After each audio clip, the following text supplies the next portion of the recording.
وأهلا بيكم في حلقة جديدة من الكتاب بيقول. النهاردة حلقة مختلفة هنقول فيها معلومة سريعة. أنا عن نفسي لو كنت سمعت عنها السنة اللي فاتت عمري ما كنت هصدق. هل تصدقوا إن الراحة علم مش كسل زي ما الناس فاكرة؟ بعد ما بدأت أقرأ شوية في الموضوع اكتشفت إن اللي إحنا بنعمله على مخنا وجسمنا ده ليه رد فعل، وإن المخ بيوصل لحالة إضراب زي بالظبط الموبايل بتاعك لما يحصل له حاجة اسمها overheating أو إنه يسخن زيادة عن اللزوم. هل الموبايل بتاعك بيطلب إنه يبرد؟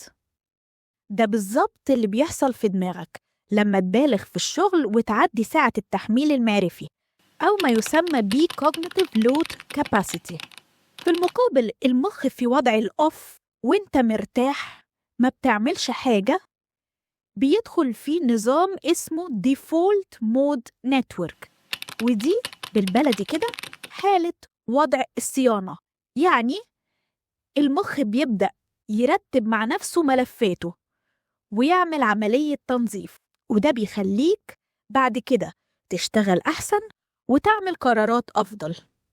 طيب، رغيتي كتير وقلتي مصطلحات علمية، يعني من الآخر نعمل إيه؟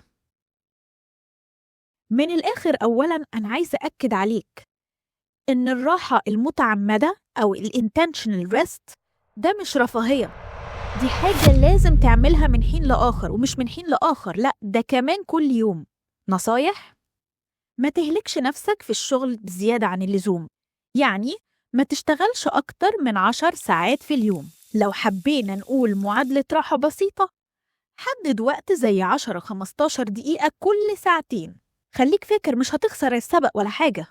ابعد عن الشاشات والمهام، اعمل ستريتش، اشرب كوباية شاي، اعمل أي حاجة انت عايزها، بس افصل 10 دقايق دول وتعلم تاخد نفس بشكل مظبوط.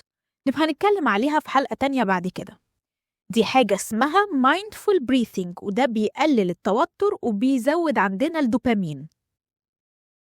تاني حاجة، تقفل شعورك بالذنب. قول لنفسك وانت بتريح أنا مش بكسل، أنا بعمل optimization. والحقيقة إن دي حقيقة. حد فيكم فكر ليه لما بيبقى عندنا امتحان تاني يوم بنقول للناس خشوا ناموا بدري؟ لأن النوم ده الحقيقة بيساعد على إن المعلومات اللي أنا خدتها تتنظم وتتثبت. نفس الكلام لو حاسس إن حياتك مكركبة وما انتش عارف تنظم أفكارك بأي شكل من الأشكال. الحل هو النوم، والنوم هنا مش كسل إنما optimization لمخك. مخك هنا فعلا مش في راحة، لكنه بيشتغل لصالحك.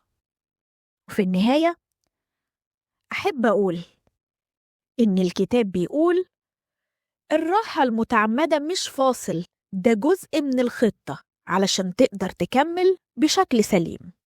وبكده يبقى خلصنا حلقتنا النهاردة، وإلى اللقاء في حلقة جديدة من الكتاب بيقول.